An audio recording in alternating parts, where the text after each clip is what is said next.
4.7 IFM. Report! Dahil ngayon ang mga driver ng motorboat, mga pasahero, maging mga residente sa Island Barangay sa Kalmay, Dagupan City ang masangsang na amoy na nagmumula sa Kailugan ng lungsod. Kapansin-pansin ang nagsilutangang mga isdang tila kanduli o tabangongo kung tawagin sa Pangasinan sa mga pampang at gilid ng mga kabahayan. Ayon sa ilang bangkero na nakapanayam ng IFM News Dagupan, isa umano sa nakikita nilang dahilan ang mas maalat na katubigan kaya umano namatay ang nasabing mga isda. Hindi rin daw ito mula sa Kalmay River at hinawi lamang ito ng hangin papunta sa mga kabahayan sa barangay.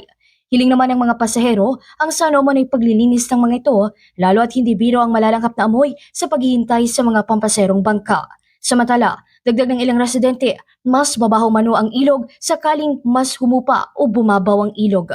Mula rito sa IFM Dagupan, ito si Idol Ron Aracat, Tatak, IFM. IFM News. IFM News. IFM News.